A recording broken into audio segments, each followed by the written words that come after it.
extraterrestrials and its profound meaning for humanity. John, welcome to the show. Thank you for joining us this evening. Hey, Dave. Thanks for having me on. I appreciate it. I had one of our listeners heard you with, I think it was Jimmy Church on Coast to Coast a few weeks ago, and said, Dave, this story needs to be fleshed out. You've got to have him on. You've got to talk with him and find out more about this. This is a fascinating topic. So I reached out, and thankfully you're able to join us this evening. Let me start, before we get into what's happened. Have you always had an open mind and a faith and belief that there are other beings out there besides what we know of?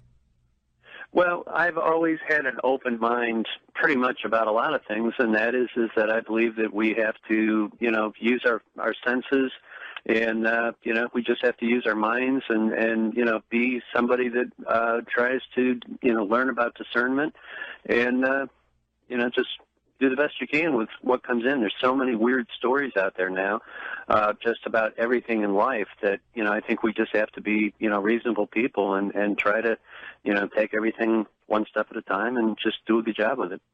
Had you had experiences through your life that you would put into the paranormal or supernatural category? I've had a few. I've been on my own since I was like 12 years old, and that didn't help anything. So, I've been exposed to a lot of things over time.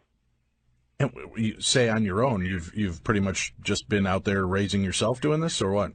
Yeah, I actually just had a pretty bad upbringing in terms of my family and I didn't get along too well, and I left home real early, and so I raised myself. All right. Starting in with this story, I want to do that when we come back from the break to really sink in and get rolling. But just to set the mood, first of all, can you let us know where you're located in the United States? Is that something you're open to? Yeah, I'm fine with it. I mean, we've because of all the attention that the ranch is getting, we've got people literally coming in from all over the world to visit.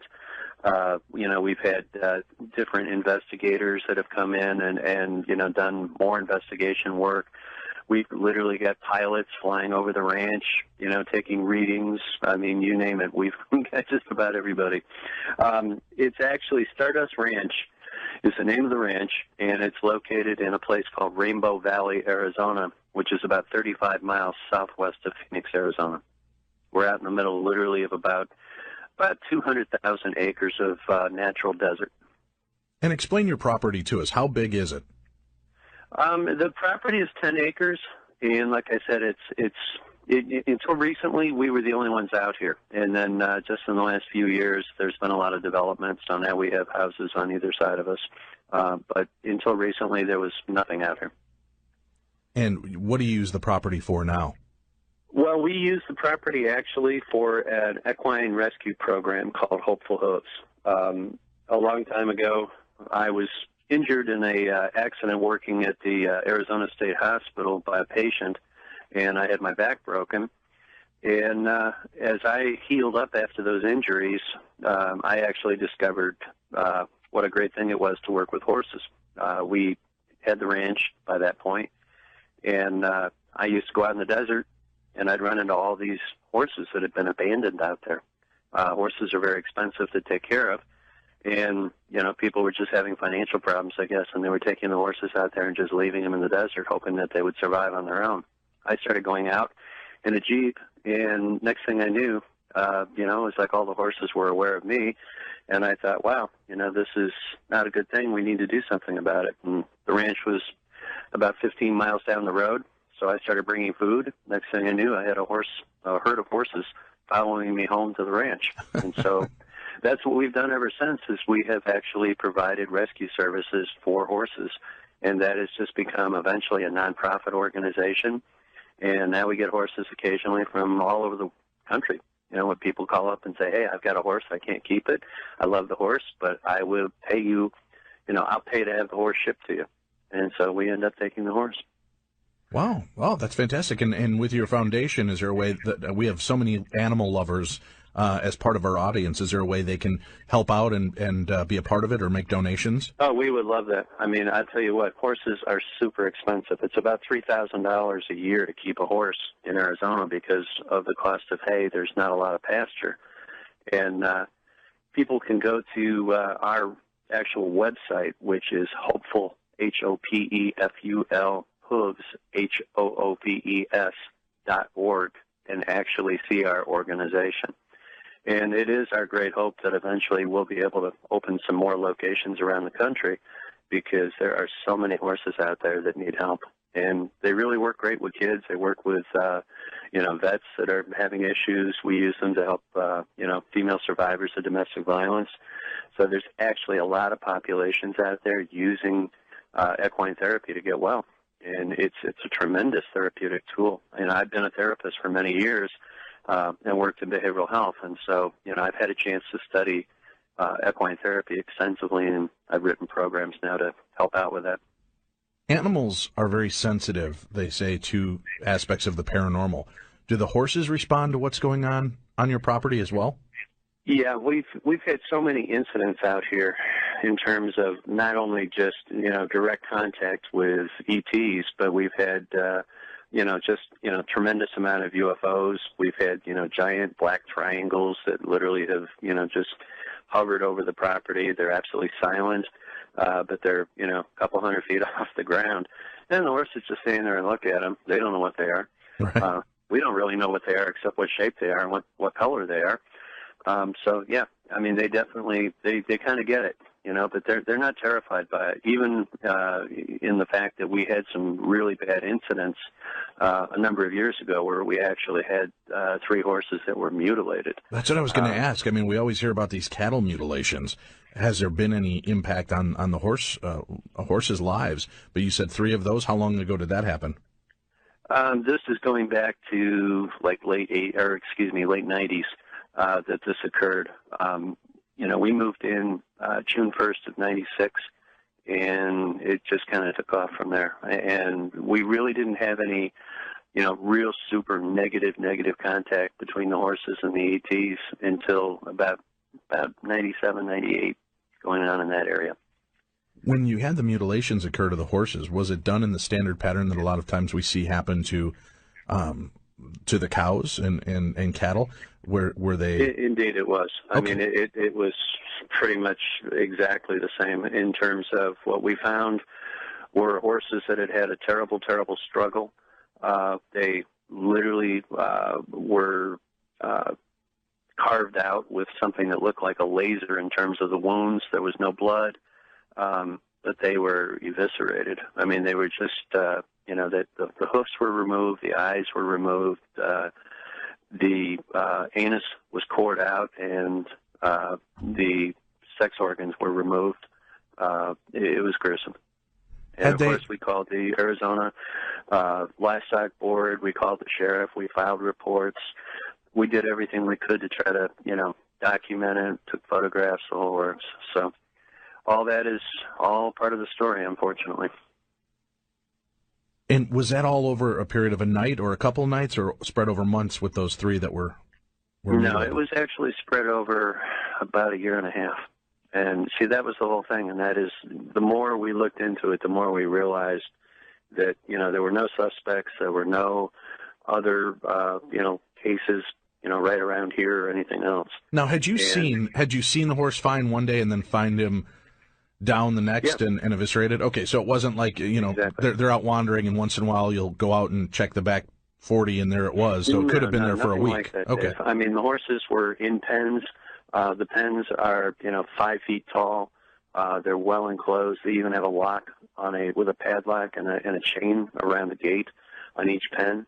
We lighted. Well, I meant it more in the fact of, there's been some studies that believe that what happens to a cow is that they'll die of natural causes, and then nature goes into effect and will eat away the soft tissues around the genitals, the mouth, and the eyes. Right. So I didn't know if you're saying that usually takes quite a while to have happen. So I didn't know if you'd seen the horse one day, the next day it was like that, or could it have been out in there decaying for a while before you realized it, was where I was going. No, not at all. I see these horses on a regular basis every day. All right, we have to take a break. That's how it's always been. We'll come back. John Edmonds, our guest this evening, as we talk more about his visitations with E.T. We're talking with our guest, John Edmonds.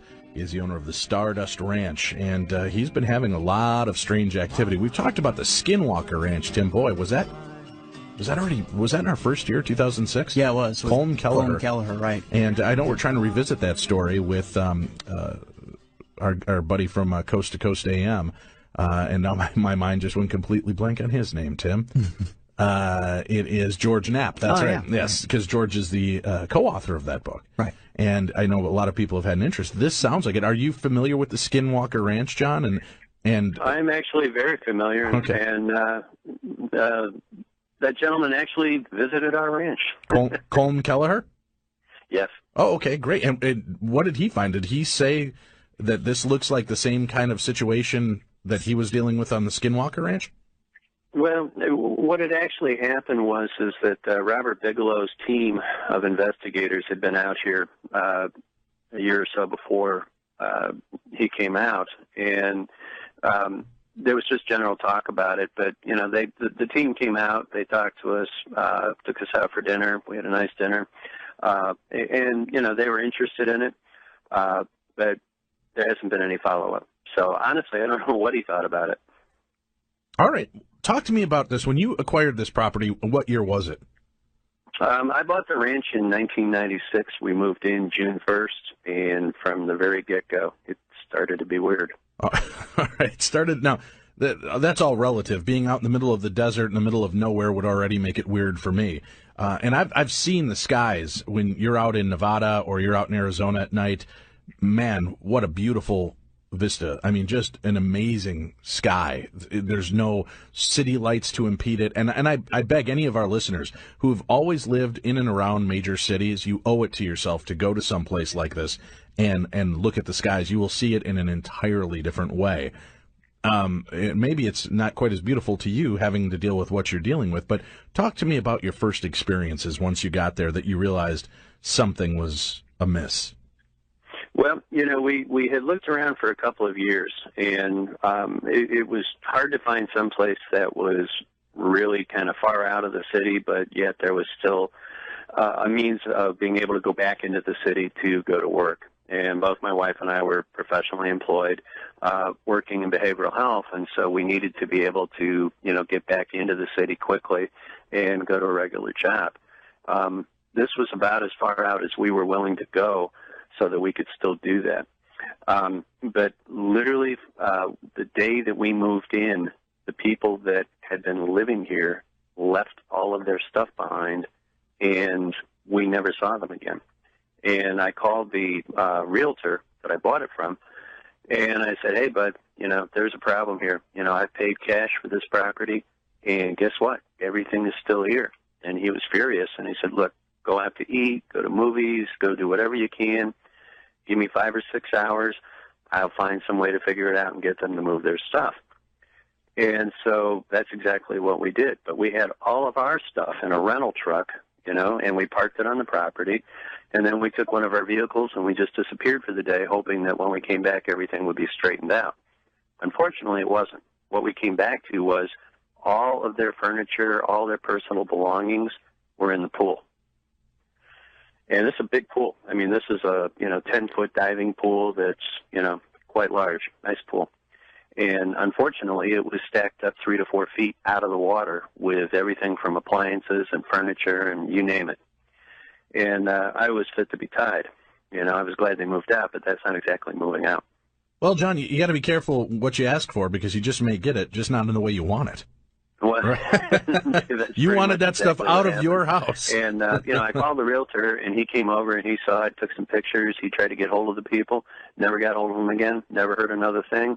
And I ended up spending, the weekend dragging all this crap out of the pool and parking out in front of the property. And gradually people just, drove by and picked it up, and it disappeared. But the next thing that happened that was really, really strange was let me reel you Monday, back. John, my wife went back to work. John? And yes. Real quick. So you assumed then that the family had just come and thrown it in the pool, or that... We didn't know what to think. I mean, I know the realtor didn't do it. I mean, he was a little guy. There's no way he was going to pick up all this stuff and lug it out and throw it in the pool. Plus that didn't, end the problem, because then now it's in the pool and I'm still angry. Right. So, it doesn't get past anything. Right. Well, I just know the clarification. People are going to be going crazy. Well, who Yeah. did do it? So at that point, you still have no idea how it all got in the pool, but you're probably assuming the family or somebody did this, right? It's some kind of. Well, it didn't make any sense. I mean, this is all nice stuff. I mean, it wasn't like a bunch of old junk. This wasn't stuff that you would like cart off to the Salvation Army. This was stuff that if you were going to get rid of it, you'd have a big yard sale or something and sell. These are nice appliances, washer, dryer, refrigerator, the whole works. You don't just lug them out and throw them in the pool. All right. And we paid them cash for the property, and right. They get their full asking price. So there shouldn't have been any issues between no animosity, us right? and them. Okay, so you get the realtor in on this. They realize what's going on. You slowly get rid of everything out of the pool, and people come pick it up and take what you want, and it's all gone. What happens next? All right. Well, on Monday, my wife goes to work. I stay behind, and I'm trying to arrange all the furniture and stuff that we moved out of the truck. And about, I don't know, maybe 2 o'clock in the afternoon, I'm kind of taking a break, and I see this man who is kind of a scraggly-looking, kind of just weird-looking guy, dressed in cutoffs, and he's got like a army shirt on with the sleeves cut off, and it's open, and he's got a T-shirt on underneath. He's got this great big machete on a piece of leather, and he's just kind of hanging it from his arm and slapping it back and forth and, just walking up the driveway. And I'm thinking to myself, well, I hope this guy's not my neighbor. And, I just look, long hair, real long hair, and just kind of just scraggly, kind of sunburn, just weird looking guy. And, I walked outside, but before I did, I, stuck a .357 Magnum down the back of my pants just for protection's sake. And I walked out. And I asked this man what he wanted. And I said, sir, you're on my property. What can I do for you? And he looked at me and he goes, well, who are you? And I said, well, I'm the guy that just bought this property. And he goes, no. I know the people that live here. They gave me a job. You see that building back there? And I turned around and looked at what we call the tack room, which is about a 600 square foot building. And I said, yeah, that's our building too. And he goes, well, that's where I live. And I said, well, I'm a little confused. Nobody told me that you live back there. What's your responsibility around here? And he goes, well, I'm the guy that kills the monsters. I'm the guy that keeps everybody safe. At what point do you start reaching for that gun? Well, yeah, at that point, my hand is kind of reaching back there to make sure it's there. Right. And I said, well, what monsters are you talking about? And he said, well, you don't know about the monsters? I said, no, I don't know about any monsters. I said, we're out in the middle of the desert. There's no monsters out here. And he just laughs and he shakes his head. And he says, you'll find out. And I said, well, I got to tell you, I'm not in a position to pay anybody to do anything around here. I'm going to do it myself. And I said, I really don't need your services, but if you've got your stuff back there in that building, why don't you go back there and pack it up? And I'll give you, a little while here to, get your stuff together and, you can go down the road. And he just looked at me and he shook his head and he smiled and he goes, you are going to be so sorry that you don't have me around here to protect you. What? No, talk to me. What's going through your mind at that moment, John? I mean, first of all, this sounds like something from a cliche sci-fi horror movie.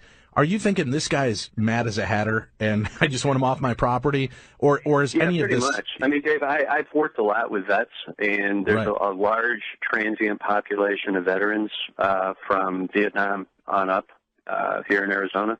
And I looked at him, to me, he just kind of looked like a vet that wasn't having a real good day. And he was the right age for it, and his eyes looked kind of funny, like, he just looked off. But I certainly wasn't willing to start out having my new dream property, with this guy on it. So he had to go. Did you get any feelings? He wandered off, and I never saw him again. People said that and when you're in a certain environment, you can feel the energy, you can feel the weirdness. Had you had any feelings of that when you had been on the property at all?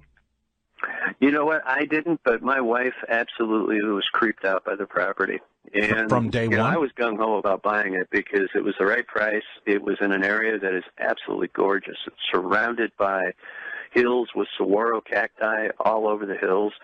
And quite frankly, it looks like the same kind of topography and just appearances that like Cave Creek or Scottsdale, and those prices over there are like, 8 times as much as what we pay over here.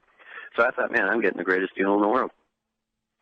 So this guy packs up his stuff, and you never hear from him again. Our guest, John Edmonds, this evening, we're talking about the Stardust Ranch, his property, where apparently monsters roam, and they need a man on site to kill these monsters. Will John live to regret the decision of sending the monster killer away? We'll find out that and his own encounters when we return. But the day a scraggly-looking minor 49er dude comes walking up my driveway with a machete hanging from his arm and tells me his job is to kill the monsters... On your property. On the property I just purchased. My dream property. Uh-huh. Well, first of all, dream property is subjective. Me outside is not such a great place. But this, like I said, when he's saying this, can you not picture this movie? I'm picturing John Carradine.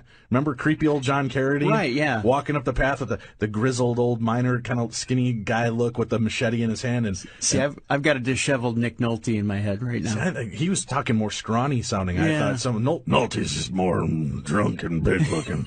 But this guy, I'm just picturing him, the old John Carradine wagging that creepy bony finger saying, "You're going to regret sending me out." Oh, God. Right? Yeah. You got this sounds like a horror movie in the making. Mm-hmm. Our guest, John Edmonds, is talking to us about his experience on his ranch after he purchased it. You had never gone out to that tack building, John, to see if somebody, if there was anything left out there as well, so you had no idea this guy was taking up a home in that area?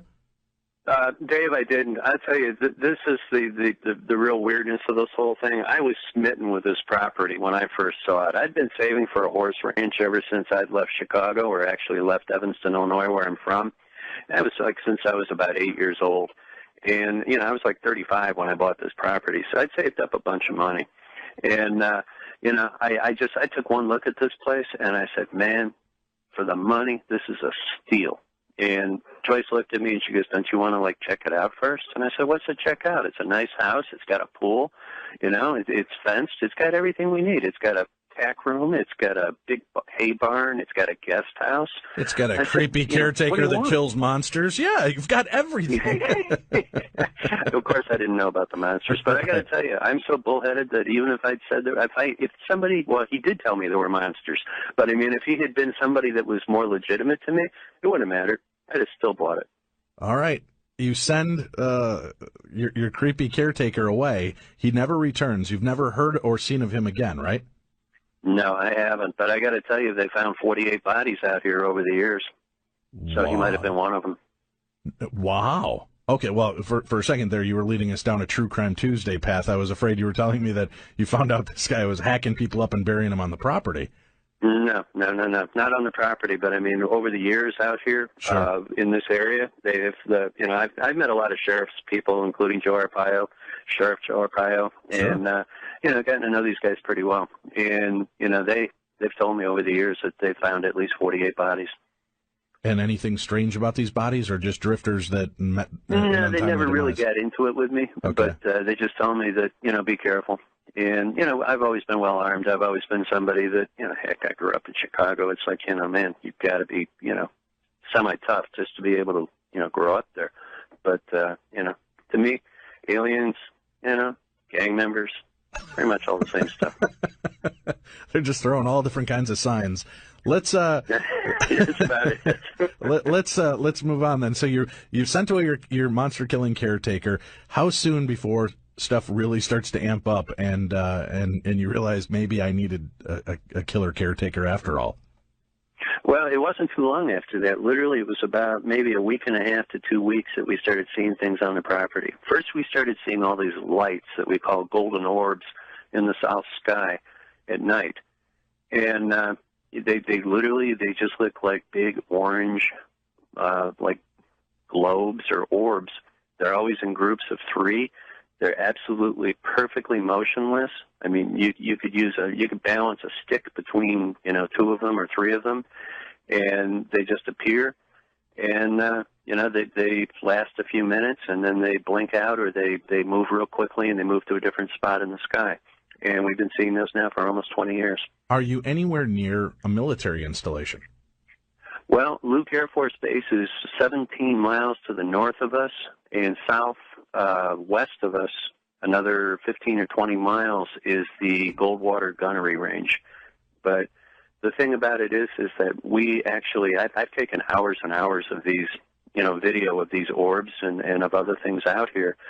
And there's a company here in town, Village Labs, and I actually sent the video over to them. They analyzed it, and they said, guess what? It is perfectly the same color and the same frequency and the same temperature as the Phoenix Lights.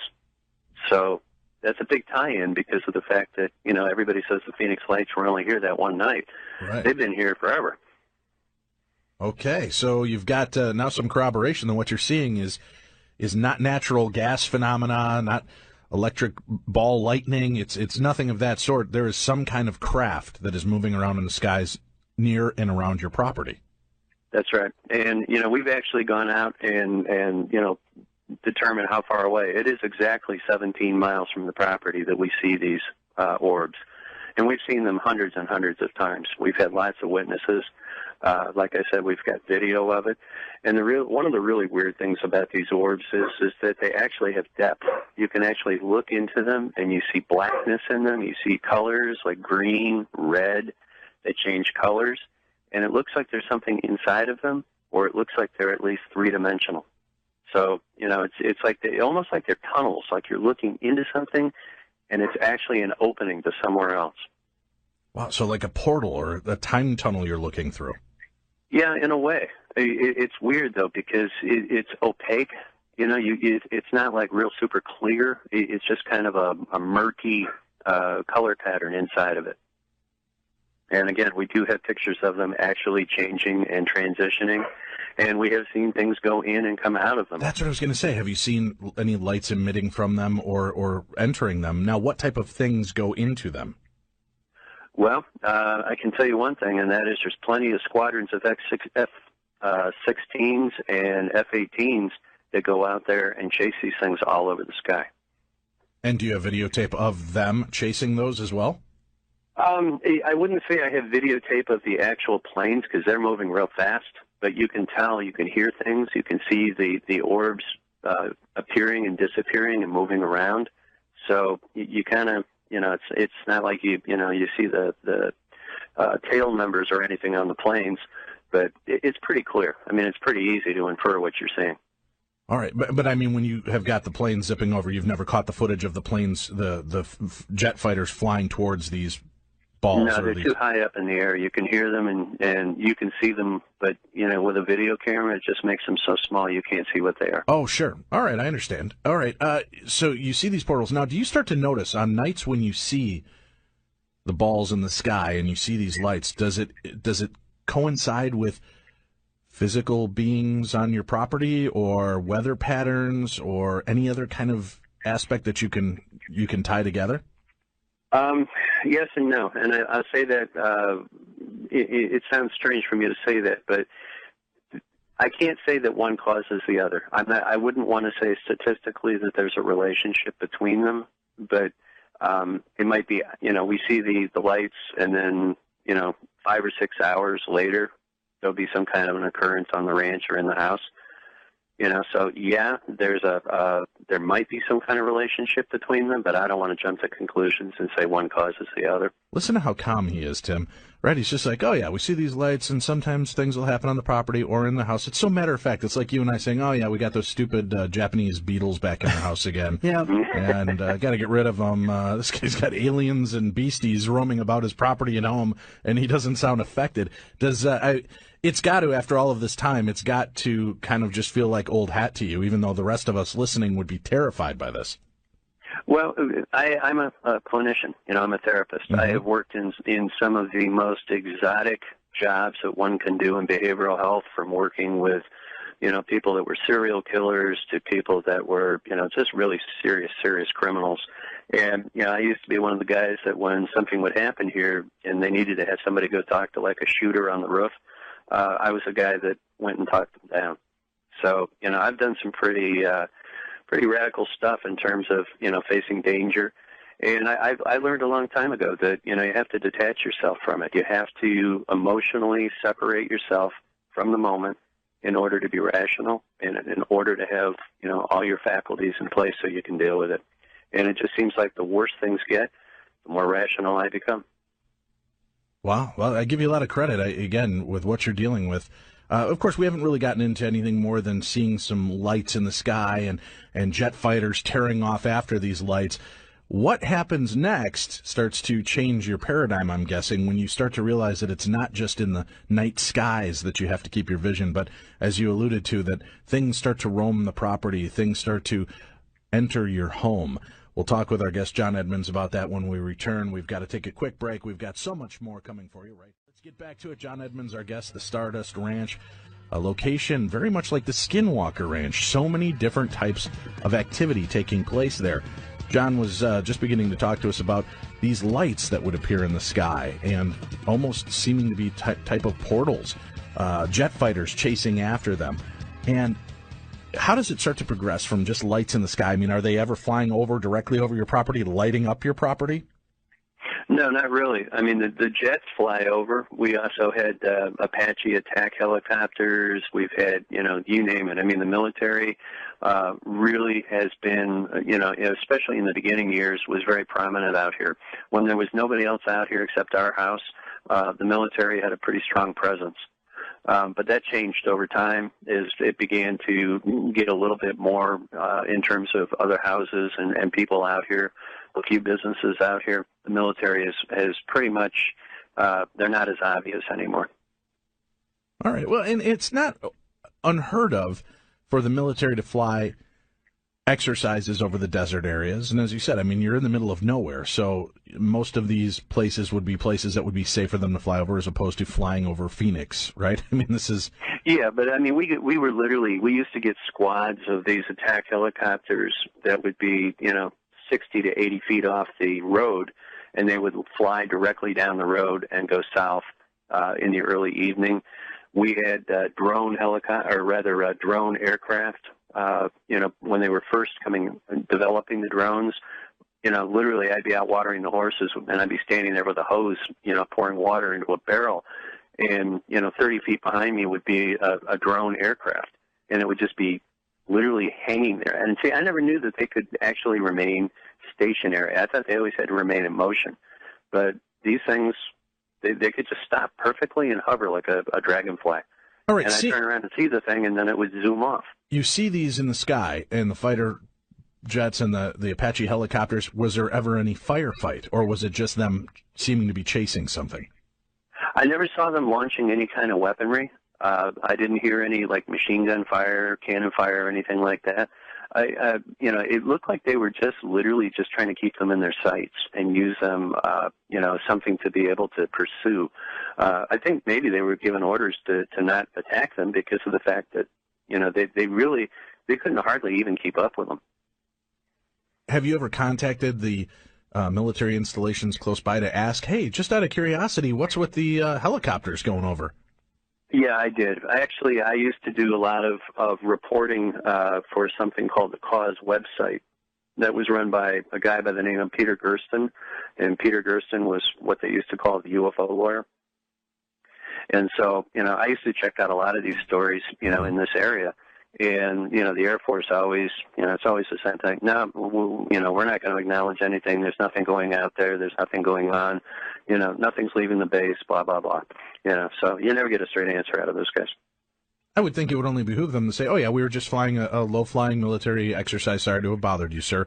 That would alleviate pressure and fears, right? I mean, because then you're like, all right, I understand. And if the government was smart, why wouldn't they do that and then just admit, you have such a large portion of property around you that's unused desert, so we use that area as military test sites and flies and do this for situations, so we've, got it. No worries, sir. We'll alert you if there's ever a problem. That would, I would think, allay a lot of fears, right, for people in the area that might be experiencing something weird like this.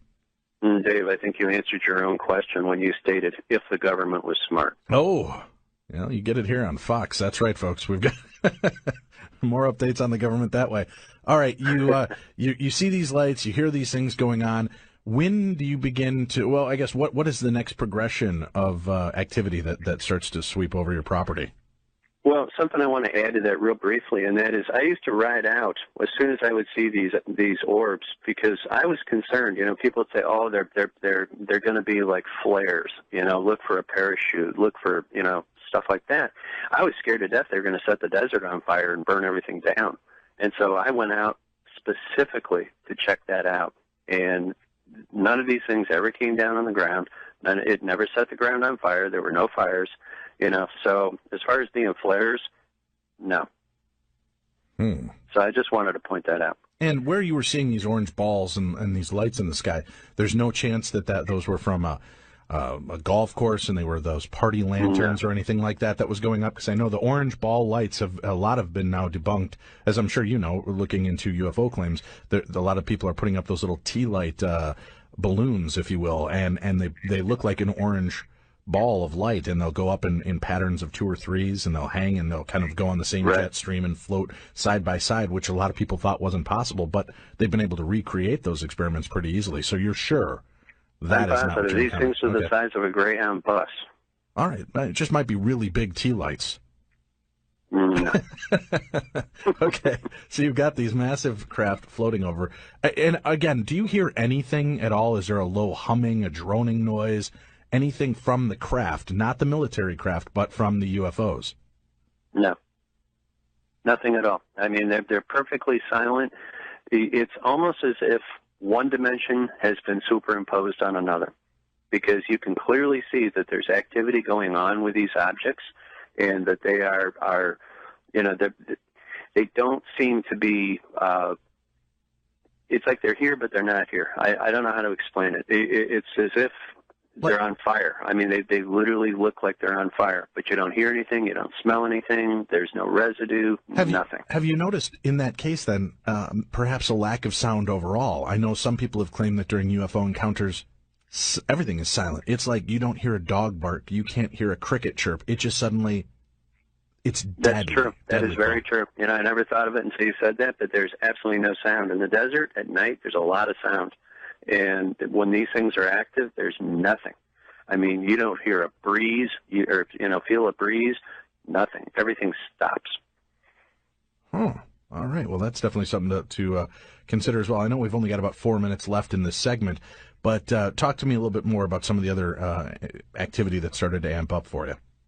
Well, what we started to see actually on the property is we started to see these large, what look like black or dark-colored. They're human-looking, but you can't see or distinguish any features walking around out in the desert. We started seeing them in the daytime, late afternoon. We started seeing them in the evening and at night. And Jimmy Church, he calls them Brillo men. So I guess they've been coined that now. But he calls them what? He calls them Brillo men because of the fact that they kind of look like giant Brillo pads, except they're in a human shape. And they have dimension to them in terms of, they're not like flat. They're not like shadows walking around, but yet they're kind of shadow-like. People have told me that maybe they're what they call watchers. I don't know. But we started seeing those out on the property and around the property, and literally these things seem to have absolutely no, they're not restricted from like literally walking through solid matter, because we actually saw them start to walk through fences and gates, and these fences and gates are made out of metal, and they don't stop to open them or anything. They just walk right through them. Wow. And you're seeing, I mean, do they come in clusters? Is it more than one? No, just one. Just one at a time is what I always saw. My older brother was out here one time with his son, and they thought that they were going to hurt the horses. And so my brother pulled out a bone-handled pistol and just started shooting at it, and the bullets went right through it. And again, no sound, but no aggressive nature back from them. Bullets. It's not like they're throwing anything back at you, or there's no aggression from these beings, right? Well, the thing about it is that we weren't terrified or anything, but we were perplexed, and a couple of times my dogs ran out. Excuse me, and literally tried to munch on one, and the dogs didn't. They got right up to him and they stopped about 7 or 8 feet away, and they wouldn't go any closer. So they perceived that there was some kind of a threat. But these Brillo men, they don't seem to be afraid of anything. Okay. Creepy creatures. All right. You're still remaining pretty calm. Your brother's taking shots at them. Bullets are not penetrating or affecting them. Is there, at any point, are you thinking, you know what, maybe I move into town and I become a plumber? Well, my wife she was pushing even harder the whole time. She's like, John, you moved us out to, some hellhole, and why did you do this to us? And it was starting to cause some negative energy in my marriage. And, I sat down with my wife and I said, look, Joyce, we spent a lot of money on this place, and you know what? There's bad stuff here, but, I think we can overcome it. We're strong people. We love God. We're faithful. We should be protected. This is a good test. Let's just stick it out. And, my wife just kind of put her hand over her eyes and walked back in the house and said, yeah, whatever. And, that's kind of how it's been. All right, John Enben's our guest as we continue talking about the Stardust Ranch in Arizona, the property that he owns that seems to be a portal of lights in the sky and dark figures moving about his property and so much more. We'll find out all about that next. All right, John. Brillo men, dark shadows, lights over your property, a rift starting to happen between you and your wife. This is a lot of stress and pressure for a new property and a new beginning to something you've always dreamed of having.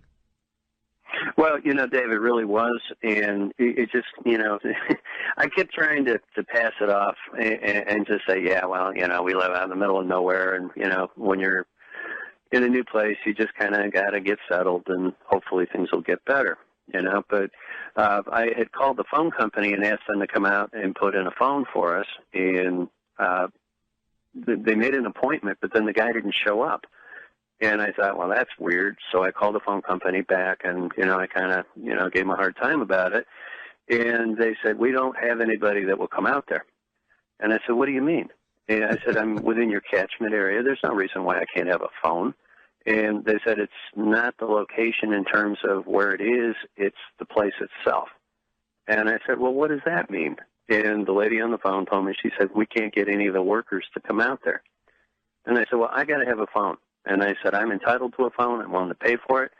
You guys have to hook it up. Otherwise, I'm going to have to bootleg it or something, and I don't want to do that. That's not legal. And so, finally, they made another appointment, and this guy showed up in a truck, and he gets out of the truck, and he is absolutely scared to death, shaking. And I'm like, I go out there, and I'm trying to be friendly to the guy. Hey, do you want a bottle of water? What do you need? A cookie? I mean, come on. And the guy says, you don't know about this place, do you? And I said, what do you mean? And he said, do you know how much stuff has gone on this ranch?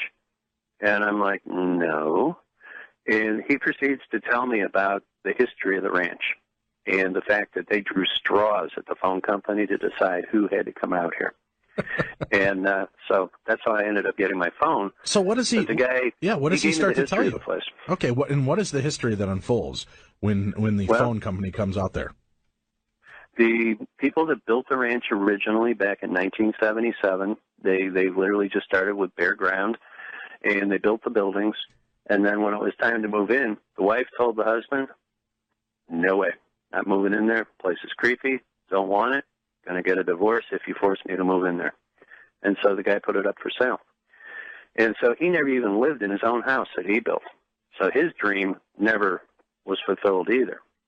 And it just got crazier from there. The next people that bought it apparently were a family that was a family from Mexico that ended up running what they call it's an operation where they fatten up calves and they turn them into cattle, and then they sell the cattle, and that's, a traditional ranch. And they did real well with it. They made a bunch of money. They kind of put in more different attributes for a ranch. And I guess it did pretty well until one day the son sat down in the living room the day before his high school graduation, stuck a gun in his mouth, and blew his head off. So that And had a real negative impact on the family, obviously. Yeah, no and understanding. From there, I guess they fell apart and they moved. No understanding of why the young man did that? Nobody's ever been able to tell me any kind of answer. Nobody knew why. The kid was successful in high school. He was an athlete. Everybody loved him. And there's absolutely no good reason. And then the family just literally fell apart and lost the ranch after that. So the ranch ended up going to sale, and it was bought by a bunch of guys that turned it into a place for a militia. And so it kind of became, I guess, like a biker hangout. And, for a couple of years there, it was occupied by all of them. And they had run-in after run-in with the local police, the sheriff, and eventually they all got run off. And again, the place was empty. So then it was bought by people that... Go ahead. When it was the militia headquarters, when they were the biker gang hanging there, was there any death or murder associated with the property at all at that point? I don't know. I heard a lot of bad stories, but I was never able to, be able to confirm or deny any of them. Okay. Apparently after that, it was bought by some other criminals, and it was turned into a whorehouse, and it was also turned into off-street or off-track gambling. And the reason we know that, as the phone company guy pointed out, and that there's like 27 phone lines running into the property. And most people don't have 27 phone lines. So it was used for all sorts of weird stuff before we got it. In fact, the people that we bought the ranch from, apparently all they did was just buy it out of a bankruptcy and then turn around and, throw some paint on it and clean it up and, throw it on the market. And that's how we kind of fell across it. So we just kind of, we were in the right place at the wrong time. Well, or the right place at the right time. I mean, this is a fascinating opportunity, and you find your dream location, you find a place to do what you've always wanted to do. I mean, certainly has a strange history to it, but when this guy is telling you about kind of the illicit history of it, this dark underbelly of the property, is he also talking about any of the other supernatural elements of the story? No, he never mentioned that. He just said that everybody that lives out here knows this place. They kind of think about it like, Frankenstein's castle or something, where, it's that place. Don't go there. If your Frisbee flies over the fence, man, let it go. And that's how it's always been. And then when we came across it, we didn't know any of this. The realtor never told us. We just thought it was a cool place. And, I was like, yeah, that's the one I want. So I bought it.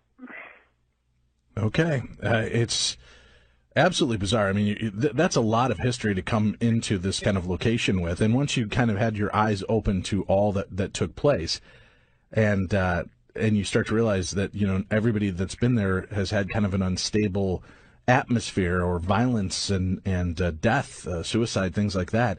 Is this at any time starting to make you feel like, well, you know what, maybe I should listen to the wife. Maybe we need to leave? No, actually, it just made me that much more stubborn. I'm really, really bad about being stubborn. I mean, I just, like I said, I raised myself on the streets, and anytime anybody ever challenged me or gave me a hard time, I just fought them until I won. And to me, this was just another example of it. And I was determined. I was like, and I've been determined the whole time. I have never been anybody to get run off from anywhere.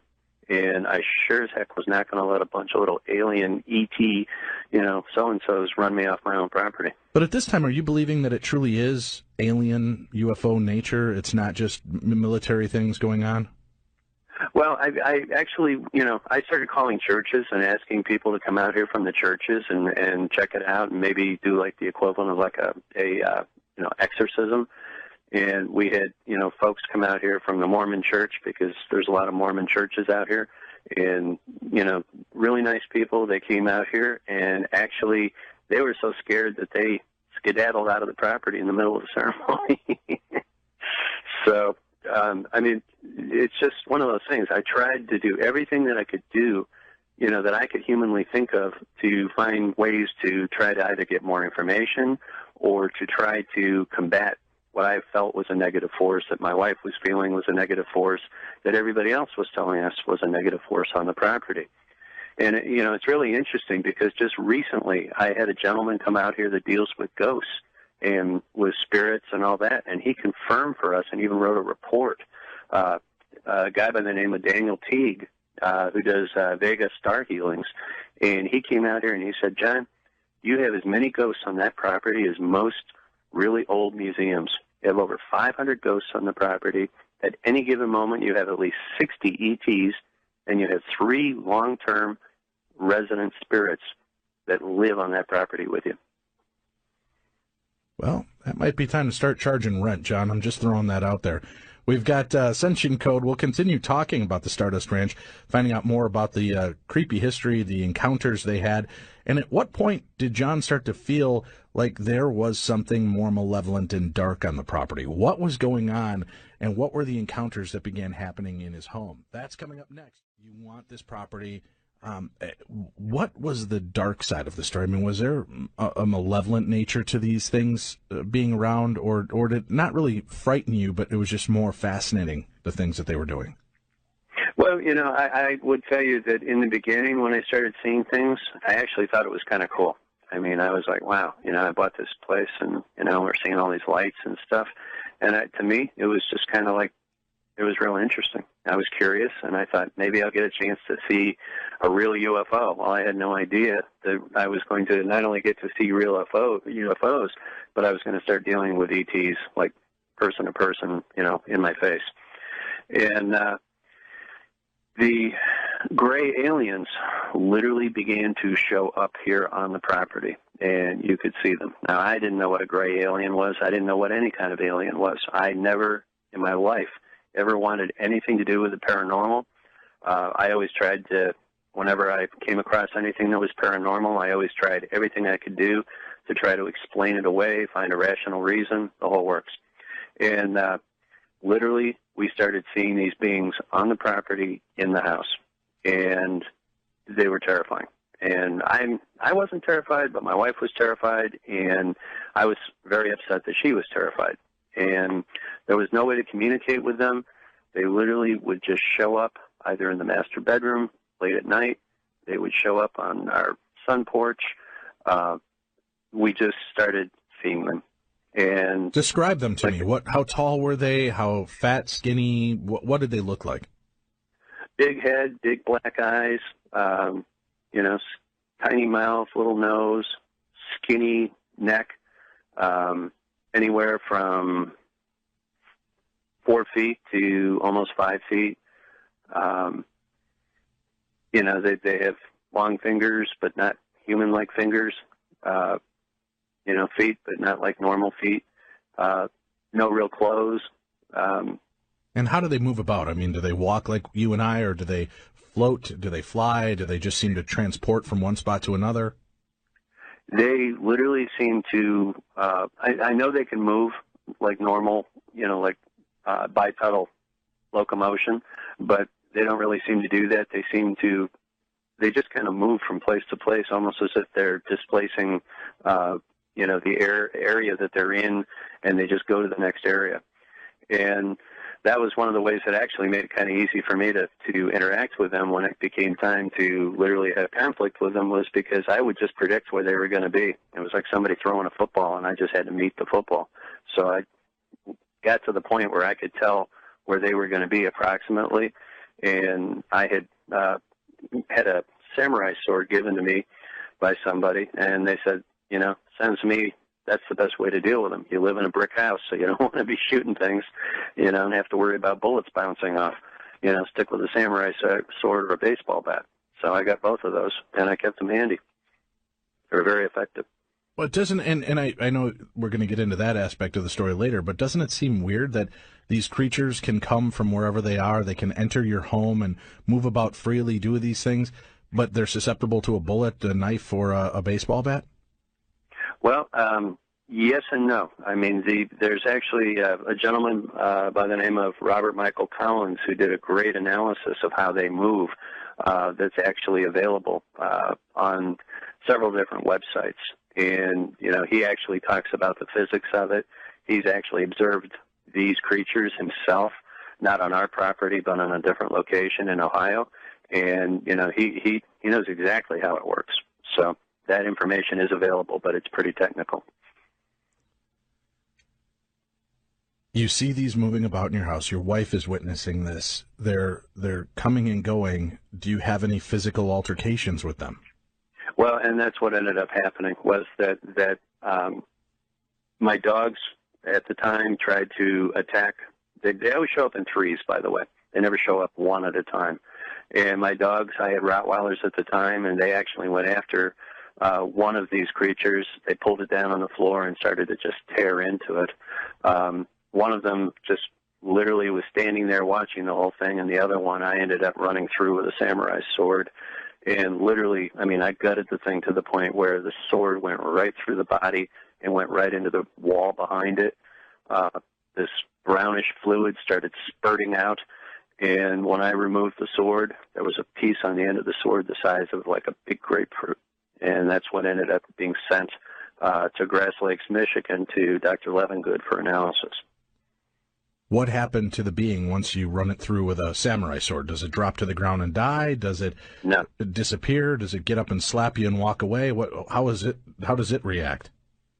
They literally, unless you take the head off, they disappear. Really? So you have to behead the creature in order to not lose it or have it vanish? Correct. And they seem to, if you remove the head, you get to keep the prize. It's like the Predator here. I guess. I don't know about that, but yeah. Okay. So you've run this thing through, it left a chunk of itself. Why do you think if it all vanished, why do you think part of it would be left behind? Well, I mean, it was on the end of my sword, and my sword was in another room by that point. Oh, okay. All right. So you think because of what had happened and that it was separated from the body far enough that when the body disappeared, it just left that part behind it.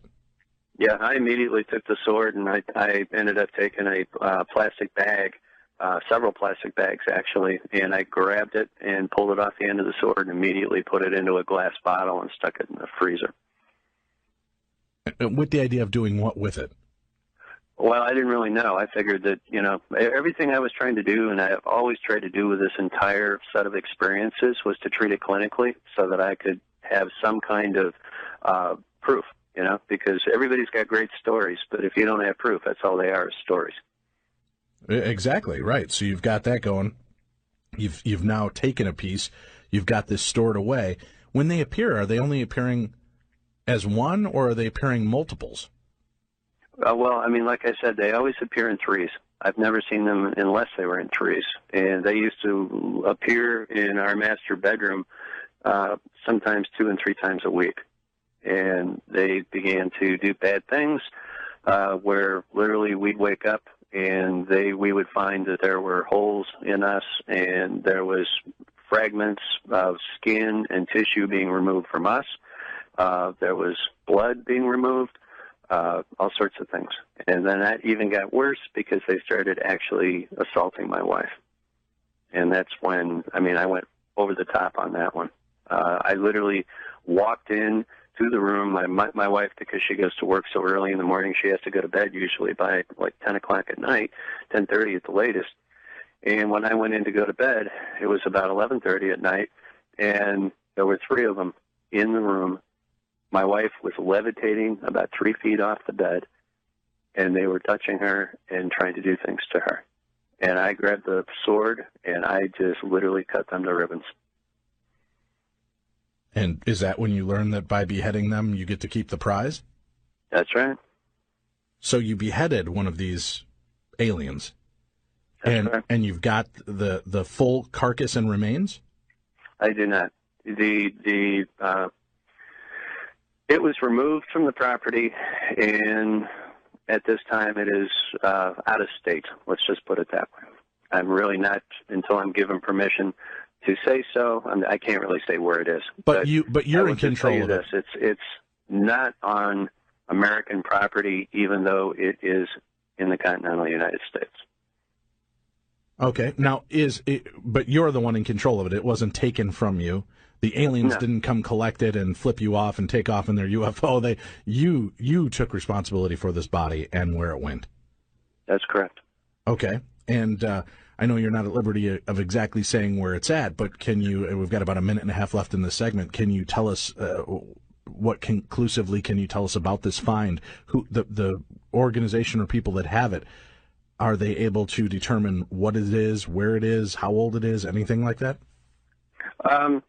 In terms of what's really strange, and that is that Dr. Levengood and his wife, after they received the information, within a very short time after that, about 6 months later, both of them mysteriously died.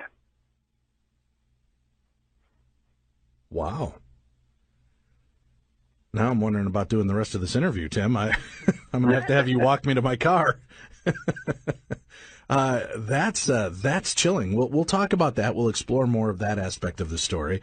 We'll continue to talk about the other aspects. And when we come back, I've got a couple of harder hitting questions for you, John. I don't want people to think I'm snowballing you the whole time here and or softballing you the whole time and just buying into everything blindly. There are some things I just need to know, and especially, I know you've kind of covered some of these points through the last hour and a half that we've had together. But, there just seems to be some very strange aspects of this, and I'm wondering, do you feel that they were manipulating or changing you? Were they making you stay on this property, making you feel this allure and this attraction? Was it because they were actually the ones in control? And once you start taking out these aliens, how do they start to respond? I would guess, as you said, they'd already come back and assaulted you and your wife numerous times.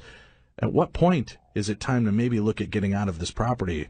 The Stardust Ranch, that's our topic this evening, a skinwalker-like situation. Our guest, John Edmonds, when we return.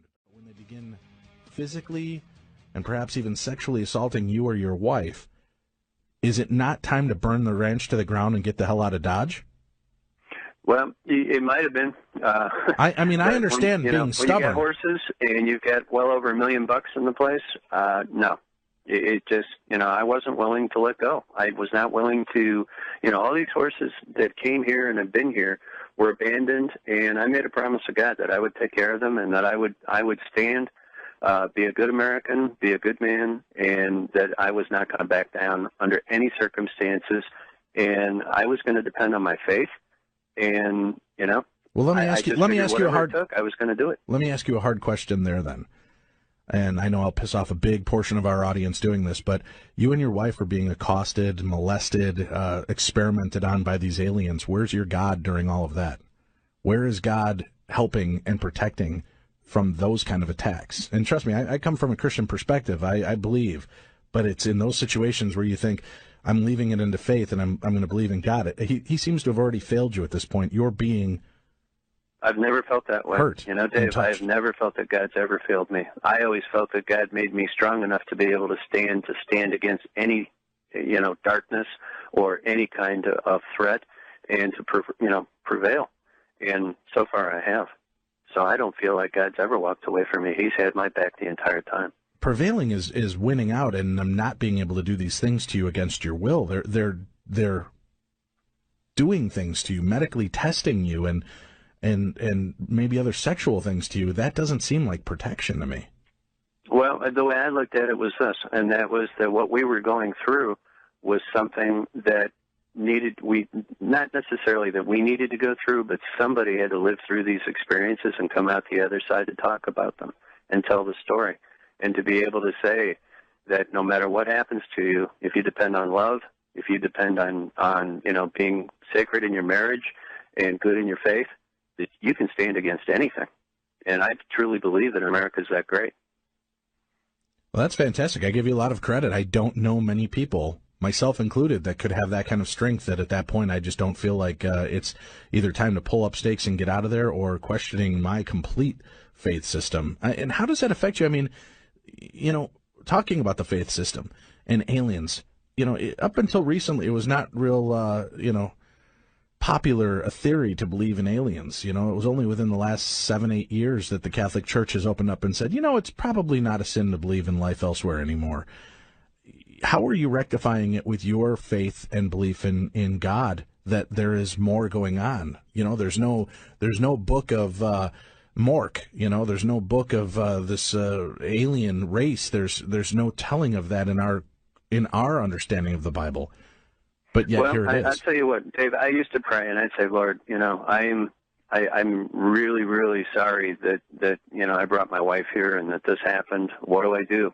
And I kept praying on it and praying on it. And the more I prayed on it, the more that came back is use what you got. And at first I was kind of ticked off about that. But then I said to myself, well, if you're getting that message, John, it means that there's something inside of you as far as your character goes and your strength or in your relationship or something on the ranch, or that you have some kind of knowledge that you know how to do, that you should be able to fix this thing or work it through somehow. And I began to reach out to the UFO community. I began to reach out in general, trying to get some kind of answers about, what I should do. Of course, everybody said the same thing, get the hell out of there and move. But the bottom line is that, like I said, I didn't have the money to replace this ranch. And it's not like I could put it on the MLS and say, hey, I got, alien Disneyland here, coming by my ranch. So, and I literally did try to sell it 2 or 3 times, and, people just did not want to pay what I needed to get out of it to be able to do that. So, I figured, man, I'm stuck. I sent my wife a few times to go stay with her family, which she did when things got really bad. November 10th of 2000, we had an electrical fire on the property, and it burned the place to the ground. We had just bought a brand new freezer from Montgomery Ward's right before they went out of business, and within 2 weeks after we had it plugged in, we had an electrical fire, and it went up through the roof, and it burned the place to the ground. So now I was in a position where I had to deal with getting a settlement from the insurance company, rebuild the ranch, and, the APS, the power company, came and took the meter off the property before even the fire people got here to put out the fire. So I had no way to pump water for my horses, and, I had to find a way to deal with that. I had to deal with people that literally showed up that just wanted to pick through the rubble and see what they could find. It was tough, My wife ended up staying with her family, and I ended up literally living in the back of my pickup truck for a long time until I could figure out a way to get some kind of shelter built so that we could be back together and stay here and, rebuild the ranch. But it took, better than 2 years to get us to that point. During that time, you're on the property. You're no longer shielded by a house. You're in the back of a pickup truck. Are there still things going on, or does it ever subside? Does it ever lull for a short time? Well, in terms of seeing grays, I didn't see any. I mean, it was as if when the house burned down, they just said adios, and that was it for that. But we still saw a lot of lights. We still saw ships. I still saw, giant black triangles. At one point, I got within 65 feet of one of these triangles out in the desert, I was chasing after a dog that had gotten off the property. And literally, I got so close to this thing that I could feel like an electric kind of hum, to the point where in my mouth I felt like I had pennies in my mouth. There was this like metallic taste. All the hair on my body like stood up, and it was pretty intense. And then before I could go home and do anything to get a video camera or anything else, I just seemed to like black out, and I lost all this time for over an hour. When I came to, I was standing there in the same place, but now I had the video camera hanging from my shoulder. It was turned on, but there was nothing on it. So during that period of time there, I have absolutely no idea what happened. Have you gone in for regression therapy to try to recapture some of these memories? I actually did. I started going in for regression, actually even long before that, after we first got out here and started going through a lot of this stuff. And I do have those tapes. I'm not really right now in a position where I want to talk about those. I'm kind of looking at those as maybe, possible book subjects later on. But in that case, when you're having these regressions, did you explain to the hypnotherapist what you were there for, or did you just say, I just want to be regressed, I want to try to remember the aspects of this day and see what happens, so that you weren't front-loading the therapist, they weren't front-loading you? Yeah, that's pretty much exactly what we did. We literally did about 30 or 40 hours of regression, and most of it was recorded. So, yeah, there was no, I didn't just go in there and say, hey, I'm having all this stuff go on, and I need to know what it means. I told the man that there were things in my life that were causing me to have a lot of stress and anxiety, and I wanted to try to work them out and find out what was going on. And so he was very good about it. So this therapist, all the way through it. This therapist thinking maybe drugs, alcohol, marital dispute. What's his reaction when it's you're being beamed up and or being experimented on home by aliens. How does he react to this? He was kind of blown away, but it was interesting because he had a long history of working with people that had actually gone through experiences similar to this. He was somebody that had come out of the Army, and he had many years of dealing with traumatic PTSD type of events with clients. And so, yeah, he was pretty freaked out by some of the stuff that happened, because while he was doing the sessions, a couple of things happened during the sessions. You can't tease us, John. Can you give me a little taste of what happened during the sessions? I'll just tell you that literally things began to fall off the walls, and his office was never the same, and I never left the chair. And he wanted to keep seeing you after that. Oh, he was fascinated. I mean, he actually got it to the point where when he was teaching classes to some of the major doctors that were here in Maricopa County, he had me come in, and I was his subject to teach how hypnotherapy worked and, how powerful it could be. And so we actually, there were actually incidents that happened during those sessions as well. You talk about Maricopa County, Sheriff Joe Arpaio, very famous for that area, and having, I think, that tent city jail system kind of thing going on there. You've spoken to him, you know him. Has he any idea of your story, and has he ever related any kind of weirdness going on in the desert for those inmates? No, I mean, I know Joe. I've known him for many years, but I'm not like his buddy or anything. So we have never actually, had that discussion. He's got his hands full just dealing with all the rest of the stuff that goes on out here. He doesn't need all the garbage that's, come off this ranch. I was just curious if those people would be, the criminals and inmates would have been affected by similar situations if you're in that same county. We need to take a quick break. We'll come back. We've got more to discuss with our guest. What a story. What an amazing story. And I may never go to Arizona again, Tim. I'm fair warning. Arizona might be on the let's not go there list. I may not either. All right, let's take that break. We'll be back with more right after this.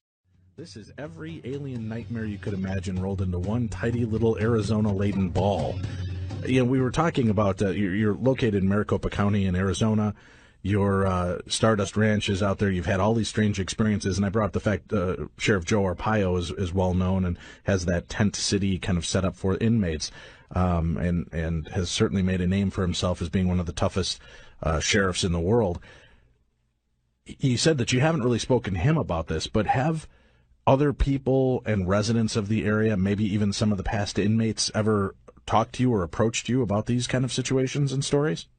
Indeed, they have. I explained earlier that I'm a therapist, I'm a social worker, and a counselor. Right. And one of my jobs was to go out as part of some diversion therapy and go to people's homes all over this area and provide counseling and to provide services. And I would run into people that had these stories all the time.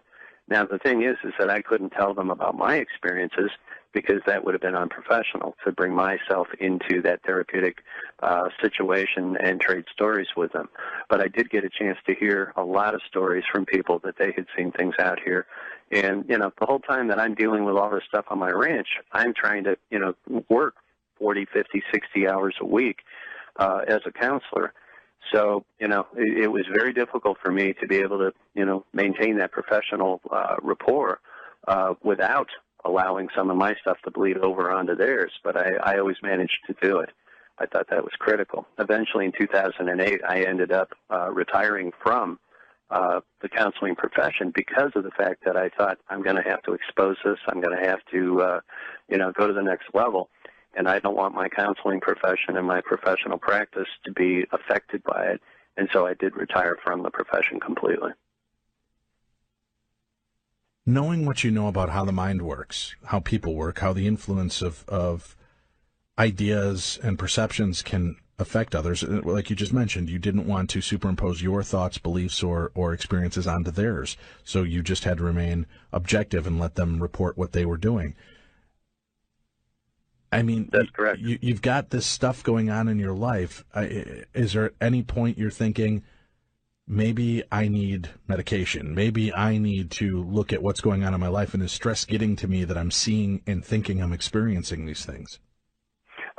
Yes and no. I never thought I needed medication. I really don't believe in medication. I'm a person that believes there are many other ways that are much better to dealing with emotional issues or psychiatric issues than with medication. I think medication, honestly, all it does is dull the senses, and it doesn't teach you a way to deal with anything. All it does is create a fog that you seem to survive through day to day. But I don't really think, for the most part, that it does that much to help anybody. So, no, I never felt like I needed medication. What I felt like I needed was clarity. And, I was already being able to discern the difference between, any kind of fantasy and reality, even though it was, kind of a fine line at times here.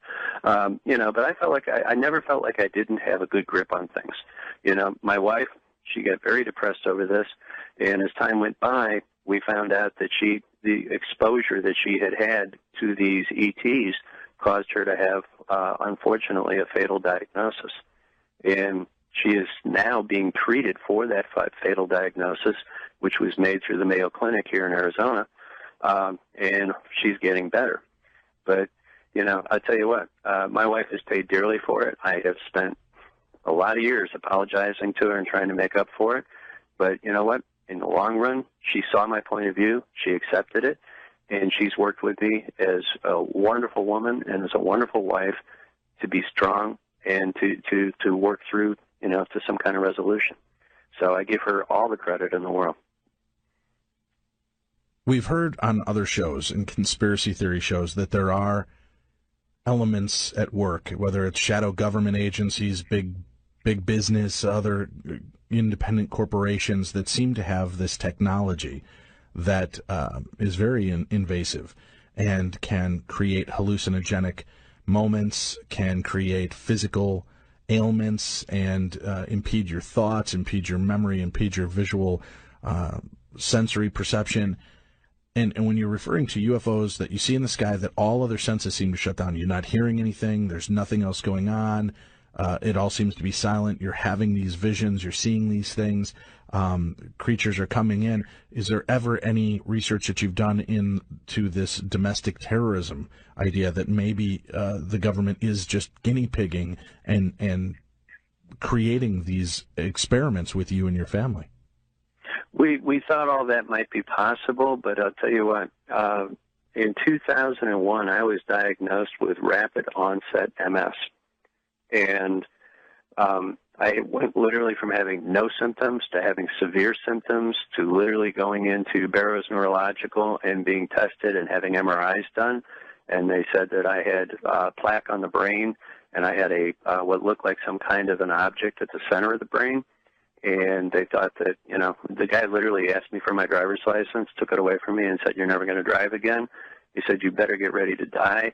I'm very sorry to tell you that, but you better make out your final will and make arrangements."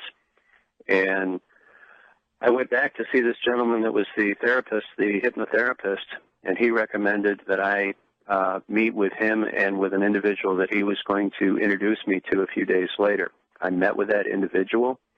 That individual scanned me, looked me over, checked me out, and said, "I need you to come to my office." And I went to his office a couple of days later. I went through a healing, and literally within 3 weeks after that, I went back to Barrows Neurological, had another MRI, and came back, and they said, "It's a miracle. You're totally healed. You no longer have this." And the guy gave me back my driver's license.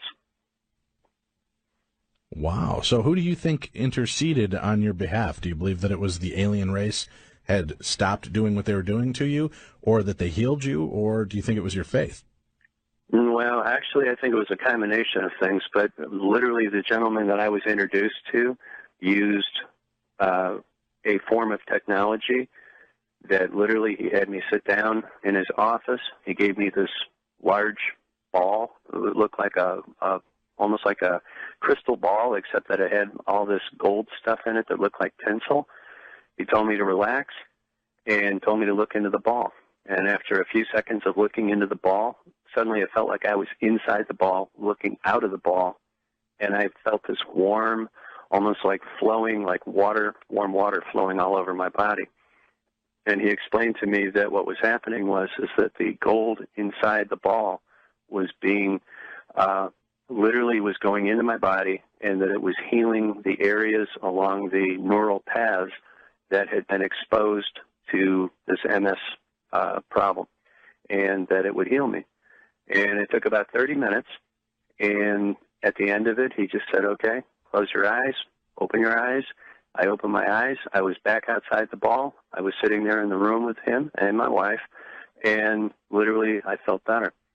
And he looked at me and he said, I don't think you're going to have any more problems, but I want you to come back in a week for a checkup. I went back in a week. I had one more MS type of attack where I had these terrible electrical shocks to my body that literally would throw me on the floor. And that was it.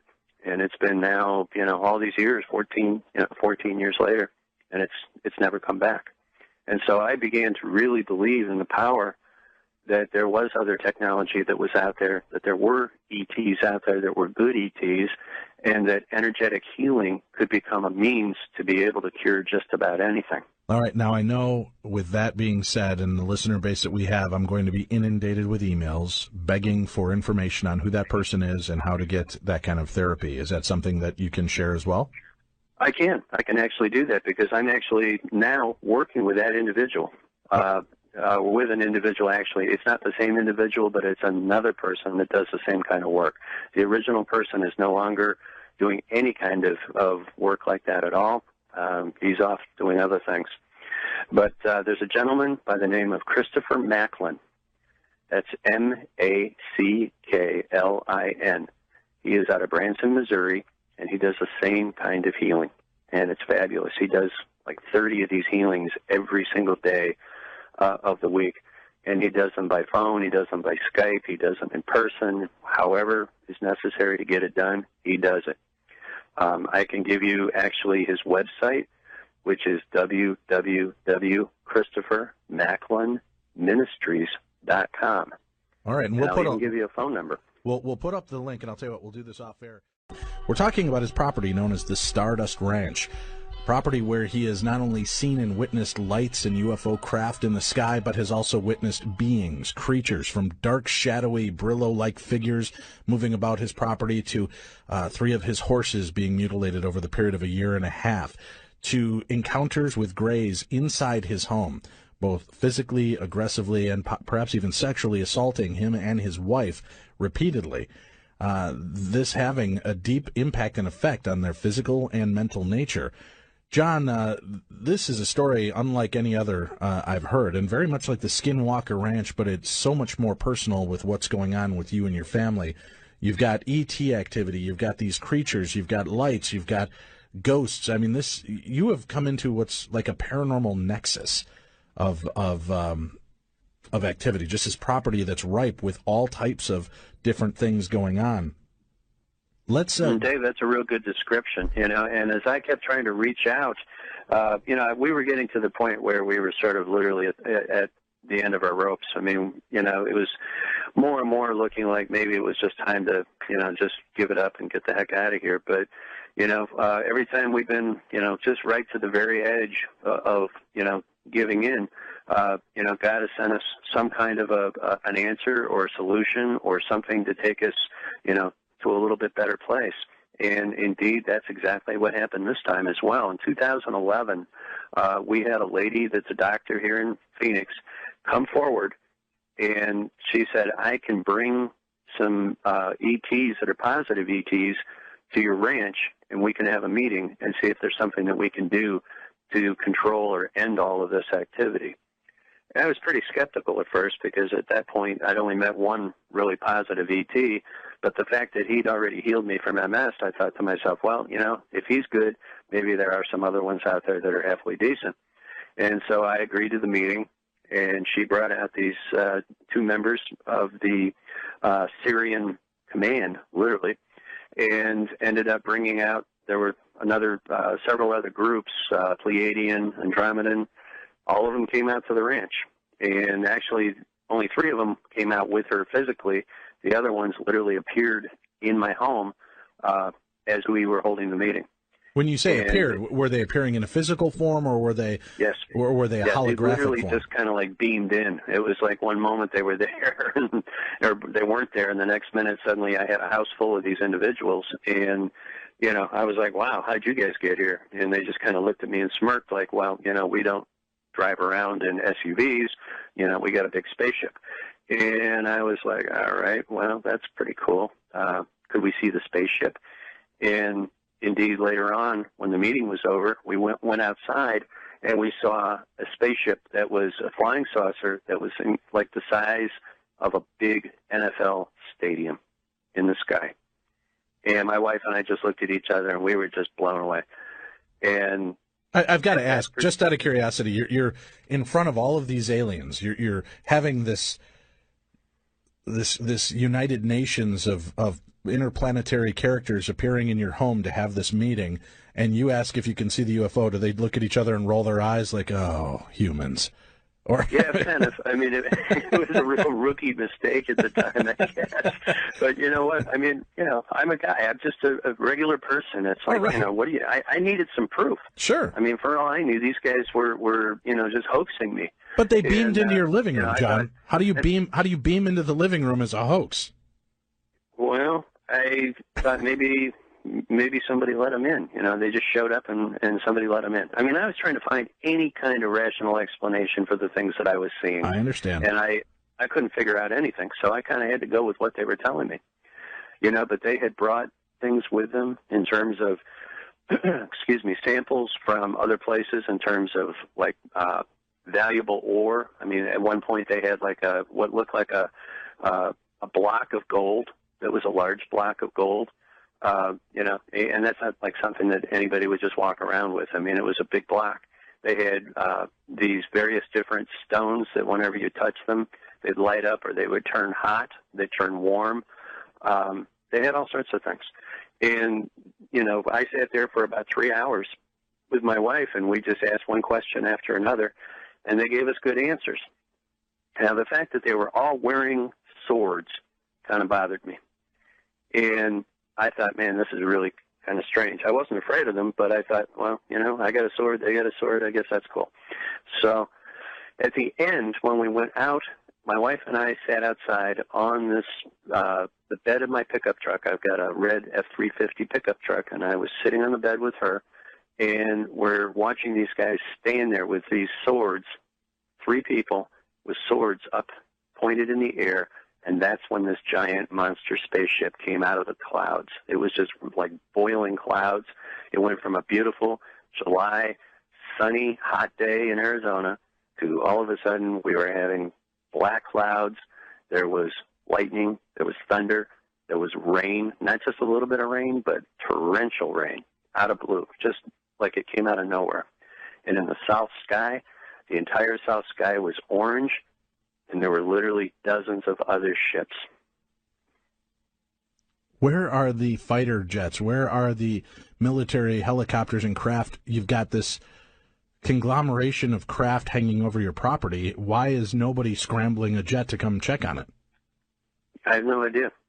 Believe me, I was not in a position after I'd spent 3 hours with these guys to be asking a whole lot of really, good, logical, rational questions. I felt like a little kid. I was just like, living in the second. I couldn't even live in the moment. It was the second because it was so intense. And my wife and I just looked at each other and we were like, oh my God. And then when the lightning came down, there was this huge like crack or peel of lightning that was orangish purple, and it came down right behind these guys.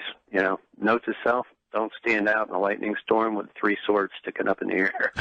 Bad idea. And the lightning hit right behind this woman on the ground, and apparently it came up through her shoes, and she got actually charged by it. Now, I didn't know that until about last Thursday or Friday, because I had not spoken to her or had any contact with her in 4.5 years.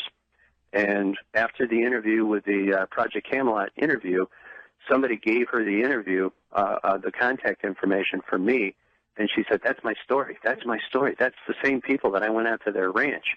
And she immediately called me, and we reconnected. And this last Sunday, I had a reunion with those people in Phoenix. And was the idea that they were going to? She brought the good aliens to try to talk on your benefit and stop the abuse and the aggression and things that were going places. Is that what was going on? Yeah, that was exactly what was going on. They did ceremony here in the house, and they literally started running some of these things out of here. And at the same time, some of them just gave up and disappeared. And so things got a lot better after that. I mean, compared to what they were, I wouldn't say the whole thing's over with, but it really slowed down. Did they explain? The aggression behind the Greys pretty much stopped. Did they explain why your property was such a hotbed? Apparently, this property has something they call fulgurite, which is a mineral, and that mineral is valuable and it's useful. It's charged with electricity from lightning. And this is apparently because they call it Rainbow Valley. They have a lot of storms here, and the storms kind of go around in a circle. There's a lot of lightning here. And apparently the property is charged with this stuff. And I'd never even heard of it before. I'd never even seen it or anything. I didn't even know about it until this last weekend. And when the doctor handed me a piece of this stuff, I said, oh, I know what that is. Yeah, we got tons of that stuff out there. And apparently that is one of the attractions. The other attraction is that our property sits on one of the largest aquifers in this part of the state, and the water that comes from this property apparently is special in some way. Oh, really? So you've got quite a bit, but you have underwater or underground water there. Yes, we have a big well here, and I mean I can turn on 20 taps and still get anywhere from 30 to 60 gallons a minute out of all of them at the same time.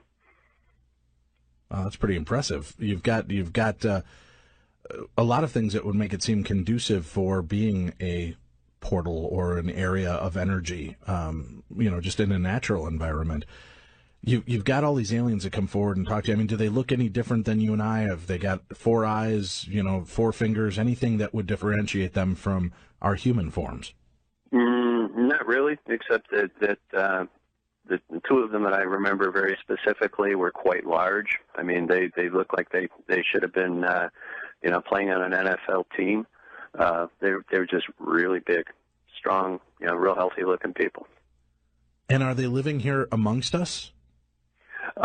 According to them, and I can't say this that I've confirmed it, but apparently Phoenix is an area that is it's a hotbed for ETs. They've been here for a long time, and they are here regularly. Arizona, for some reason, is very attractive to them. And, we have Sedona here. We have lots of different areas throughout Arizona that apparently have these gates or portals. And it's a very sacred place. Did they give you any idea of what the tests were that these other aliens were running on you, and if that was what was causing issues in your life? No, we never really got into that. They just, pretty much I had always believed the same thing, that it wasn't confirmed, but it also wasn't really discredited, and that is we just happened to be in the wrong place at the wrong time. It's this ranch, it's not about us. The fact that I, stood up to them and I fought them and that I've always, tried to, use my Second Amendment rights, and I believe in the Constitution real hard. I just don't back down. This is my ranch. I guess that just made it that much more the fact that we were going to get a double, triple dose of, alien backlash. We talked about the dark figures. We talked about some of the grays. What type of activity? I mean, have you had cryptid creatures, Bigfoot or other creatures that maybe we are not familiar with or don't have names for that have appeared on your property? We have seen, there's been literally hundreds of examples of strange stuff. I mean, we've had UFOs that flew over, and then a few minutes later we saw kangaroos running down the road. So I don't know how that one works, but it's pretty strange. I'm thinking maybe some kangaroos got abducted over in Australia, and they figured that Arizona, where we are, is kind of like, Australia, so they let them out or something. I don't know. I mean, there's just lots of weird stuff. We never, it's every single month there's something new. Years ago we had what looked like a power storm. We had a real bad power failure, and then we had what looked like two Roman soldiers walking directly through the house, one with a Roman sword in his belt, another one with a big spear, and it was like in black and white, like a movie. It just literally, here we are, my wife and I are sitting on the sofa. It's totally black in the house because of the power failure. We hadn't even had a chance to reach for a flashlight, and the next thing you know, you see these two guys just walking through the house. And they had no consciousness that we were there. We just saw this like it was like a black and white movie being, shined in the living room, only in 3D. And they went in one wall. They came in from the back wall. In the back of the house, they walked through, talking. You could see, trees and like literally, it was just like a movie of seeing images from another time and another place. It's just bizarre. And could you hear anything, or was it just a visual? No, it was visual, and we could hear voices. I mean, literally, it was just like a new reality superimposed in our reality. But they had no understanding of where they were other than where they were. It's not like they were experiencing anything strange. Wherever they were doing their thing, they were in their time, and they were experiencing exactly what they expected to experience. We were just the ones that had a chance to see them, in our living room doing it. They literally just walked right through the wall and just disappeared. And earlier you told me that there was a tragedy that happened there with one of the children that lived in the location prior to you having committed suicide. Was there ever any ghost-like activity that took place at the house that would lead you to believe that that energy or that spirit might still linger as well? Yes, and honestly, we still are having problems with that. We have food that disappears. We have, personal items that they're there 1 second and all of a sudden they're gone.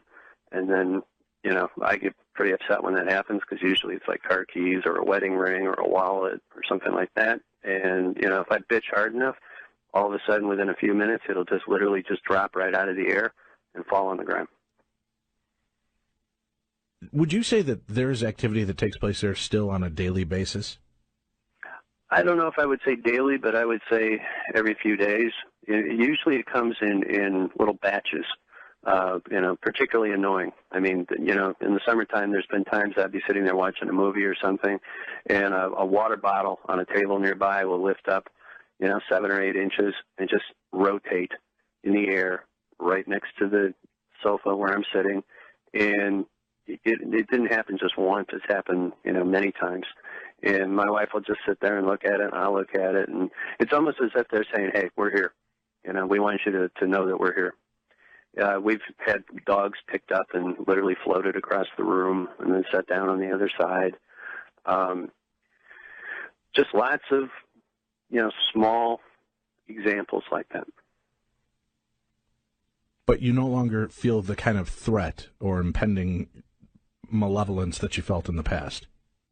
No, not as much as we used to. I mean, it used to be so thick you could cut it with a knife, but it's now to the point where we still have moments when it gets, pretty energetic. I mean, if my wife and I get in an argument or something, it seems to really suck up the negative energy.